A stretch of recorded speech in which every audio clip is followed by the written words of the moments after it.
Welcome everyone to our Mobility Week prep session. So for those of you who've been listening to previous calls, know we are step-by-step taking you through the process of creating a robust program for your organization that allows you to offer something that's considered not just an employee benefit that improves attraction and retention, but also helps us with our congestion problem and reduces real estate costs and operating costs. So a win-win all the way around. Today's webinar is great. We have people on the phone who are going to share, and a little bonus section at the end of this call from others around the United States who've shared their success stories on how to create programs that really get people to give up their drive-alone behavior and do alternatives to getting to work, whether they be telework, biking, ride-sharing, transit, or allowing their employees to have flex time. So we've got some really great speakers today. And so our first speaker I'd like to introduce, and Justin, feel free to go on webcam if you've got it there, is from Advanced Micro Devices. AMD has a world-class and award-winning commuter program, and they're also trying something new for Mobility Week. And so, Justin, I am going to give you the floor, and there you are. Hi, everybody. Glad to be here with you. My name is Justin Merle. I'm Global Sustainability Manager with AMD, and here to talk with you for a few minutes about what we're doing for Mobility Week. So we actually just promoted our Commute Solutions Month during September, which is our annual push to remind people about the various commuter benefits we have in place, which I'll discuss. But it's really just kind of an awareness campaign that we just went through, and so what we're trying to do now with Mobility Week is take it to the action level and get people to try a new mode that they haven't tried before, or to really we're focusing on the action, and we're encouraging it by providing some prizes or incentives. So the framework that we're doing is we have a commuter tracking website, which many of you might have. If you don't have it, there's one available through the Commute Solutions program. You can set up your employer-branded template. So some place where people can tell you how they're getting to work, and you can track it. So that's what we're trying to do, is drive the action to that site and get people to log their rides. The incentives for doing that, we've got some good donations from, or some prizes from either Cap Metro, like some commuter passes, or Car2Go. We're talking to a couple other folks, so we'll probably provide something internally. So I think the theme is that what we see is, in order to get people to really take that other action, to know that they're going to do it, there usually needs to be an incentive in place.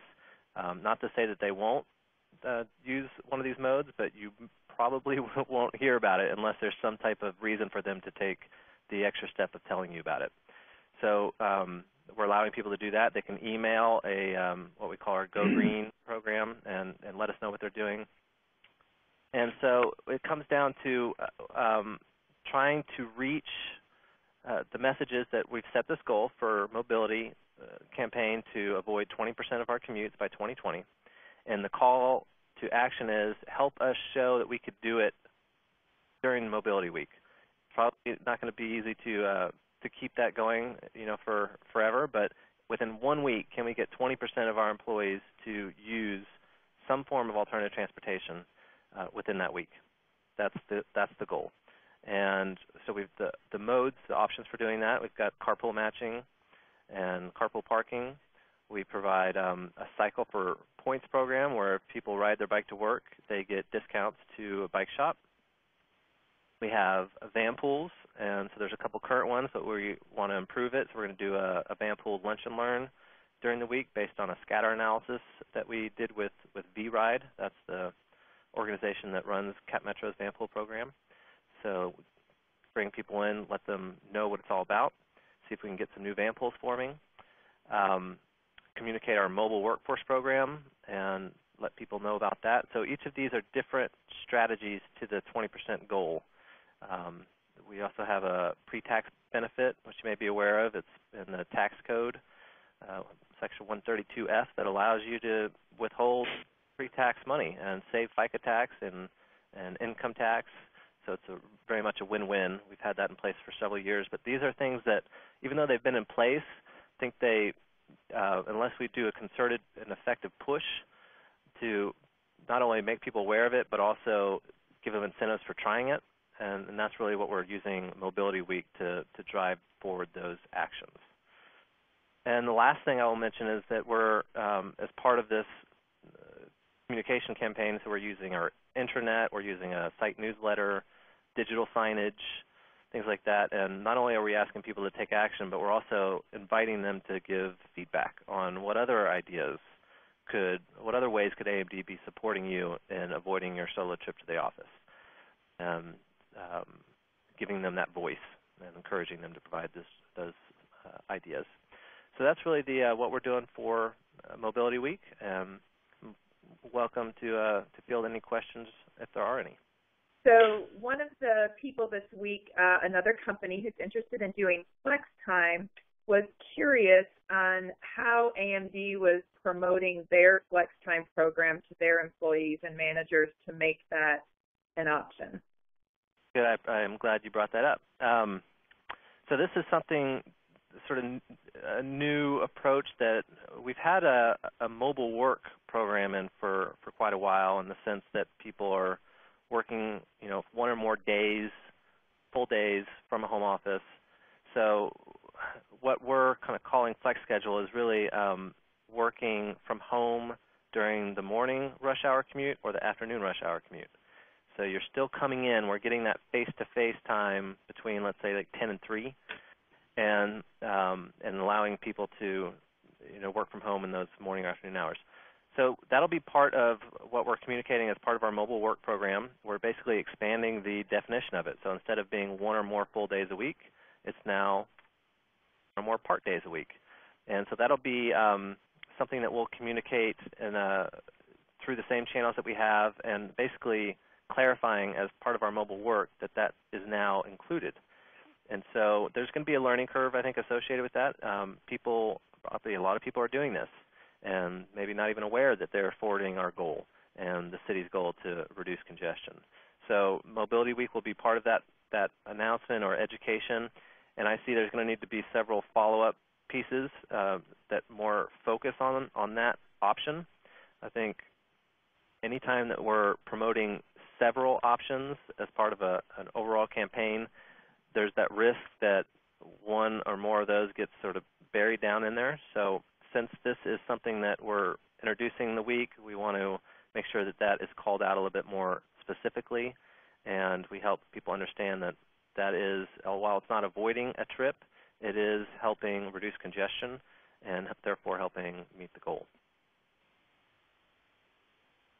Thanks, Justin. And she actually had a related but follow-on question, which was, what do you find are the most effective ways to get employees to pay attention to this that AMD is using? Because I know you do multimodal communication at AMD, and she wanted your opinion on what you thought to reach that audience were the things that did get read and paid attention to versus things that weren't working. Another good question. I haven't really found the silver bullet, so to speak, in terms of reaching. We have about, just about 2,000 people at this site. There is a site newsletter, but, to be honest, I think readership is sort of moderate.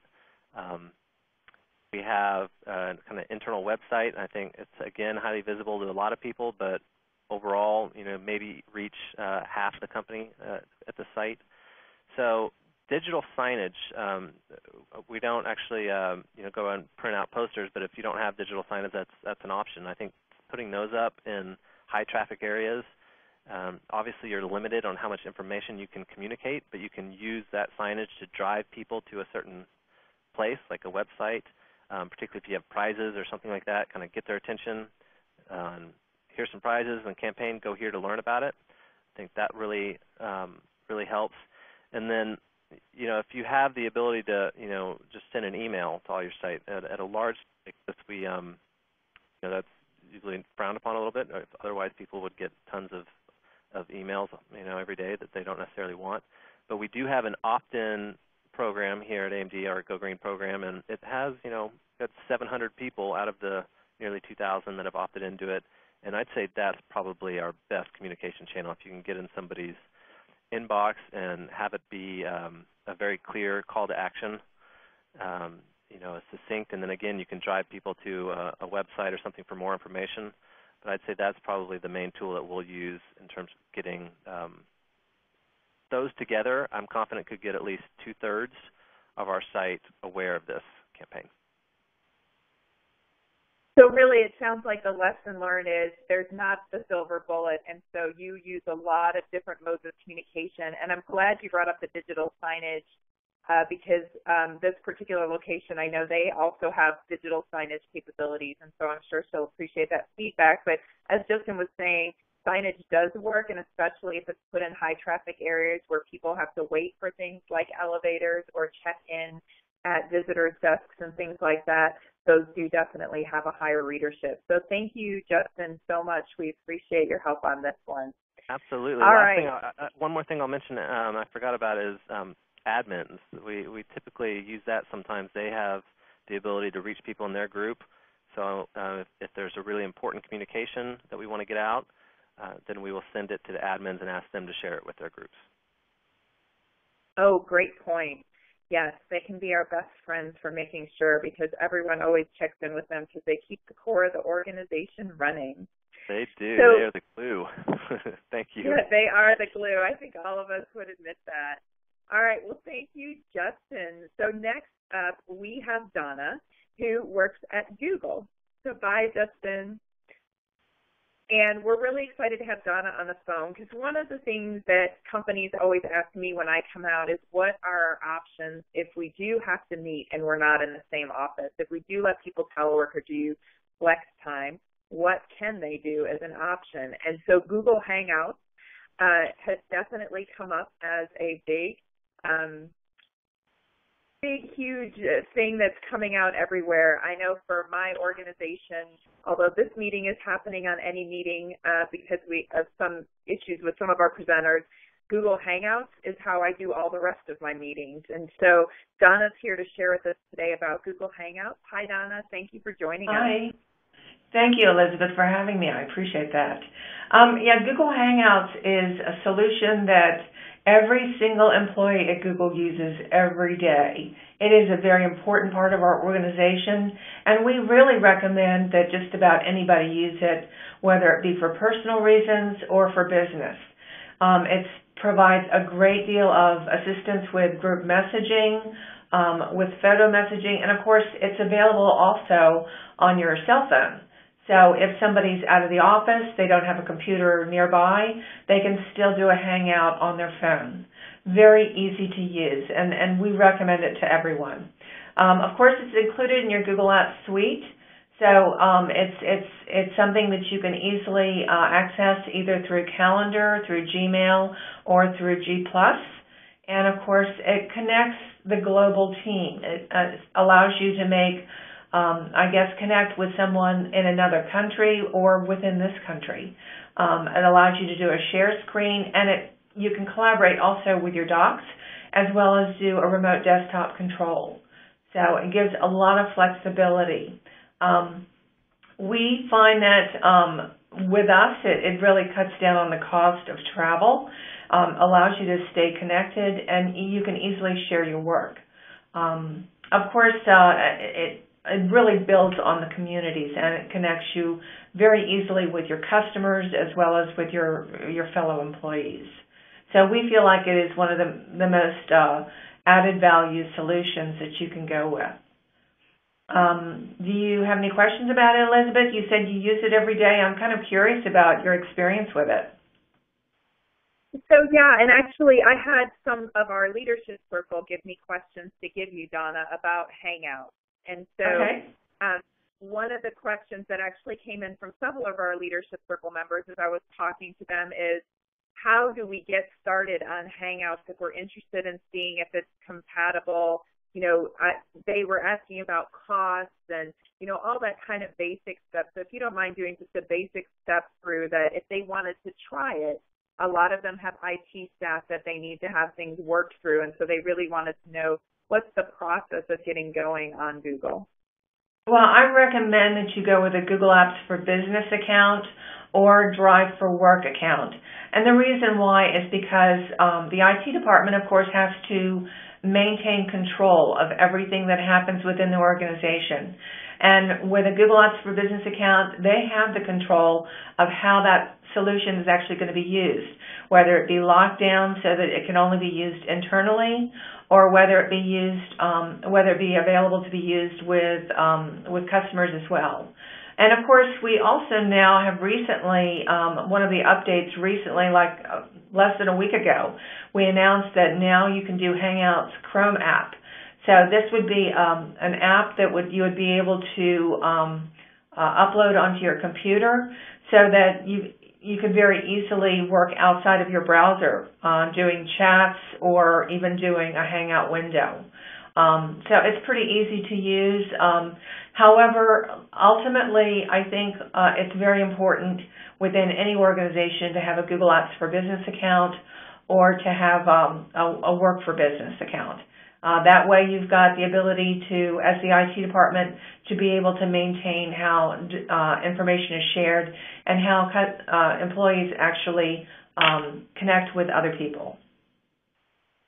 And then the second question that came in from one of our leadership circle was, is there anyone here in Austin that's doing the Google for Business platform? And I recall, I thought Motorola was one of the organizations, but I figured you would know better than me who here locally is already using your program.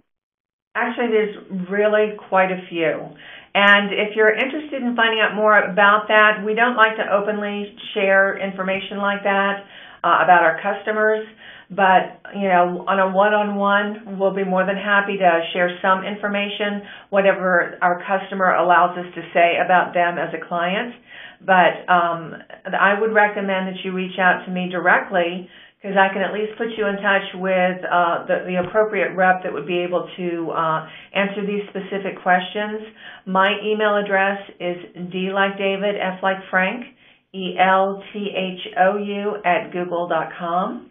Feel free to send out an email to me, and I'll be more than happy to respond and give you a little bit more information there. And Donna, if you could do me a favor and send to everyone in your chat box that email address so that they can easily pull it. Sometimes it's hard to write fast enough when you say it. That would be wonderful. And then you had asked me about Google Hangouts and how we use it. The mobile phone option has been a gift for our business because we're a service provider and a consultant, and so we definitely use it when we're on the road a lot. It gives us a very easy way to connect, and it works even if you're sitting in a car going 55 miles an hour, not driving. For those of you who are listening, we never recommend driving and hanging out. But as a passenger in a car, I've been able to make it into meetings and see my clients on camera. So it's been an interesting platform, as has been using AnyMeeting and all the other ones out there, to allow that face-to-face time that's so important for people. So does anyone else have questions from the floor? If you can raise your hand or type in the chat box, and Donna has put her email address in the chat box so we can all see it. All right. So next up, Kim is with Parkway Properties. And they're actually, Kim, I'm going to let you give some background about what you do, but you have a huge impact on the downtown area and are also one of our leadership circle pledges. Our situation is slightly different than some of the other presenters in the sense that we are owner-operators of office buildings downtown. So we have multiple tenants in one building versus just one particular entity like a Google or AMD or something. But what we're trying to do is all of the downtown buildings that we have that are owned by Parkway are LEED Gold certified buildings. And with that, we have to try to maintain a certain level of alternative transportation options for our tenants and at least encourage them to take alternative transportation, part of our sustainability agreement in being certified. So with that, I've kind of taken on the brunt of trying to figure out a way to enhance our alternative transportation options here at this particular building. Another thing that's a little different is that we do have parking garages that we do receive income for, so it gets a little testy in regards to, well, we're trying to have people not park in the building as much and take alternative transportation, but still obviously continue to increase revenue or maintain our revenue stream on the parking side for our shareholders. So what we're trying to do is come up with a way to increase alternative transportation through possibly van pools, carpooling, offering some type of program that would encourage our tenants in the building to take alternative transportation, to take the mass commute, to take the rail, to use the bus system. Our building is off of 300 West 6, so it's a nice little distance, but not too far of a walk from the train. But we're hoping that with the help of Mobility Austin that we'll be able to come up with a couple of different ideas that we can utilize with the existing tenants that we have. We do have some really good high-tech tenants that seem to be very encouraged by the sustainability program that we have here, like the Facebook, Green Mountain, Cirrus Logic, Razorfish. They're all either full-floor tenants or multiple full-floor tenants. And they have anywhere between 150 to 250 to even 300 employees in a building. That can obviously make a huge difference in regards to making sure that we reach our 20, and in our case, we're trying to reach 30% to get all of the lead points that we can for our recertification this year. So as far as Mobility Week for us, we are actively trying to contact those particular tenant contacts, either in the sustainability department or just on a higher level, just to see if it's something that they can partner up with us. Let us know what we can do to either enhance the program that they have now or to at least start a program to start that type of alternative transportation. So we're very excited about it. We know that it's something that needs to get done, especially because we are in the CBD. We obviously want to keep our LEED Gold certification if possible, but ultimately we want to just be able to give back to the community, and then also to just enhance, the tenancy here in the building and make sure that they know that there's something else out there other than just coming in and parking their car for a large amount of money. So it could be a benefit to both the tenant and to the building as a whole. All right. Thank you, Kim. So, Kim, there was actually a couple things I want to bring up with your share. Number one, for those of you who may not have listened to previous calls and this is your first call to join us, please definitely go to www.mobilitysolutions.org/webinar, because webinar number 2, we actually had all of the different options that are available from this Central Texas area, from private suppliers as well as our public agencies like Capital Metro, to give you lots of options. So it's www.mobilitysolution.org/webinars with an S. And you can actually get those ideas. And then for those of you who haven't taken the pledge yet, but are listening to the call, what happens and what Kim was referring to is those who take the pledge get free consulting support from us to take their programs to the next level. And so we'll be helping to make sure that Parkway Properties does get their full LEED points and get them set up to be successful in that. So make sure you check that out if you're on the phone and listening to us and haven't taken the pledge yet but are interested in what she was referring to as far as that special consulting support. Kim, one of the questions that, again, came up when I had met with another organization that actually does something similar to y'all. I'm actually here in Houston, Texas, at the APTA conference. And this is actually the big annual transportation conference that happens here, 13,000 people. And last night I met another organization here who does Houston-based properties. So they were very interested in what Parkway Properties was doing. And his question was, how are they communicating to all those tenants to get them engaged? That's a good question, Elizabeth. We are still trying to find the best way to do that. Right now, we're offering them free snow cones, free ice cream. We're feeding them anything that will get them out of their building onto the lobby so that we can actually get face-to-face with them and sometimes even do a one-on-one. For Earth Day in April, we had a section of our lobby specifically for alternative transportation. So we were able to give out information on cars to go. We currently already have Zipcar in our garage now, where people can actually rent the zip cars. We had someone from the city there as well, and a couple of other options for them in regards to just alternative transportation. So at this point, that's the best way for us to get that information out.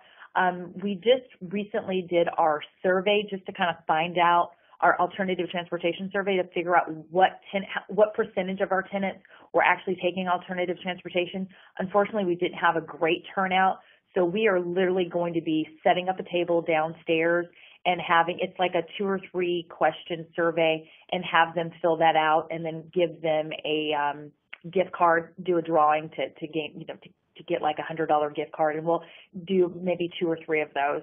So unfortunately, we kind of have to either throw money at it or throw food at it to get all of our tenants' attention, because we really only have the direct interaction with our tenant contact or the CEO. But if they're not sending that information out to their employees, then they never know that it exists. So something having to do with, having it in the lobby where everyone can see it and we're not dependent on the tenant contact, having to disseminate that information is really helpful for us.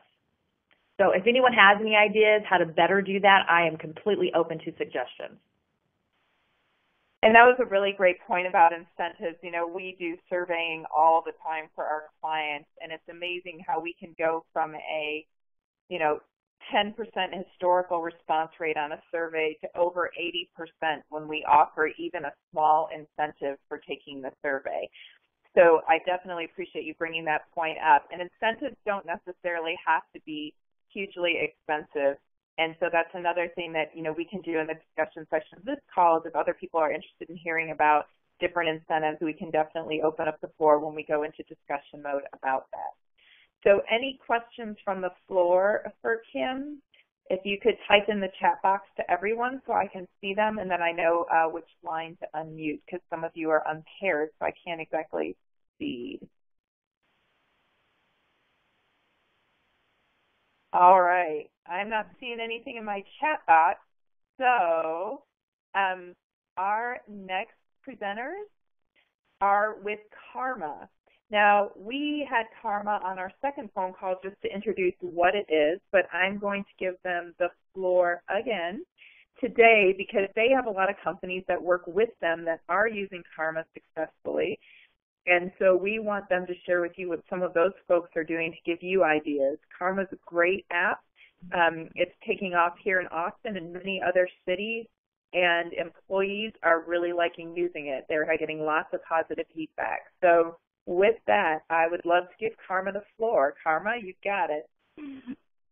Hello, my name is Russ Garcia with Carma Carpooling here in Austin, Texas. Thanks everybody for joining us. We're really excited about Mobility Week, and we'll share what Carma is doing here in Austin and the success that some companies that we've been working with have done well and how it's benefited them. So first about Carma, obviously we're building our carpooling community around our mobile app on iPhone and Android, matching users with other people that are already headed from a common origin to a common destination. So touching on some promos that we have running for Mobility Week, we're unveiling our 5, 10, 25 promo scheme, which is $5 in Carma credits as soon as the user signs up. So each person can immediately begin using Carma without having to enter any payment information. You plug in your route, you find your matches, and you can start riding with each other tomorrow morning. Then the $10 component of that 5, 10, 25 is a $10 referral code. As a Carma user, you can invite your friends through text or social media outlets, and then with your referral code that they plug in, they get $10 on their first trip, and you get $10 on when they take their first trip. Then the 25 piece of that promo is on your 25th trip, you get $25. So that's beginning for Mobility Week here in Austin, and all that information is available at carmacarpool.com/Austin. Then in addition to that promo that we're unveiling, we also have a Tesla that we lend out to our most active users here in Austin. As long as you've taken 10 carpool trips, you can drive our Tesla for a week. So That we like to do that, especially with employees at larger companies, as a way to foster conversation about the bright orange Tesla in the parking lot that they pulled up in. And finally, or not finally, but one of our key features is the free toll program that we have here in Austin. And that, as you're using Carma to carpool with two or more people also using the app, we reimburse you on the cost of your toll on 183A and the 290 Manor Expressway. So kind of a case study of a company that's used Carma well here in Austin is Applied Materials. They've had really good communication between the green team that they have over there and the larger body of the employees at Applied Materials. They also incentivize them with green tokens, and if an AMD employee does a green or environmental activity, then they get a free lunch. So we partnered with them and invited whoever was interested from A&D to come over for lunch and learn that we talked about Carma at, and being a sustainable or sustainably focused transportation option, they got a free lunch from Jason's Deli by doing that. And that is also, if any employers watching would be interested in doing a similar program, benefit that the green team and sustainability officers like is the metrics that we can provide. So we can make groups that keep track of the statistics of all members in that group. So Applied Materials has a group with the idea that each employer creates their group, and then we can really easily provide all the carbon offset information that they've been a part of. So if anybody would like to get in touch with us, my email address is russ.garcia@car.ma, and we're happy to share Carma at any level. Obviously, it's a free app to use, so even if it's as simple as sharing our app with y'all's audience there, or doing a more in-depth partnership where we could actually provide CO2 offset information and miles traveled from employees at any organization. So look forward to talking with y'all, and thank you very much. So thank you, Russell. Without further ado, we do have one last section before we're going to open it up on the discussion side, but just to let you know some really fun things that have been going on across the nation that have been put on by different organizations. And so one of the things we'd like to encourage all of you is to really think about fun and engagement. So most people get involved in mobility solutions for selfish reasons. And so we need to make things that are fun and good for them. And then what you'll see too is that for the company side, obviously real estate savings, talent attraction, reduced operating expenses, retention, productivity, satisfaction, absenteeism, carbon footprint risk management, all of those make sense for the business. But at the end of the day, and as you've heard people share, getting those employees to sign on the bottom line and take a bus and not think it's a bummer to that it's really awesome, how do you get that? And so you do have to do some work in behavior change and changing attitudes. And some of the things that have worked very well nationwide and even globally is when there is fun involved, there is games and competition, rewards and incentives, and something worth talking about. You know, one of the things that Carma talked about today, as did Kim with their incentives giving out and AMD with giving out incentives, is when people see something really cool coming out of it, and there's things that, you know, if you do this, you get that, and there's rewards for behaviors, people get more and more engaged. So just one of the examples of an organization that's known all around the place for telework, they were one of the poster childs of Cisco. And so they wanted to promote and encourage telework at their organization, so they actually created the Telework Warrior Photo Contest. And so they are in partnership with the Mobile Work Exchange, which is an annual event that they do for Telework Week, and it's a global effort. And the Mobile Work Exchange and any one of you on the phone can become involved in this effort. But each day, a winner was chosen and featured in the cover photo at the Century Government Facebook page. And so it encouraged fans to upload pictures of themselves teleworking and where they teleworked and the unique places they got their work done. The result was They had more than 25,000 of their 36,000 U.S. employees participate.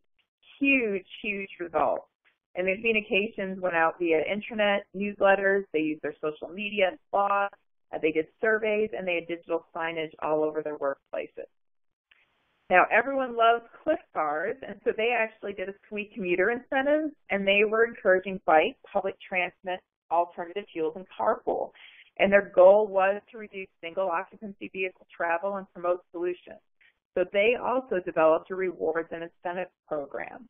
And so you could earn up to $960 a year in rewards and points that could be redeemed for commuter checks, cash, gear, on-site massages, and other things.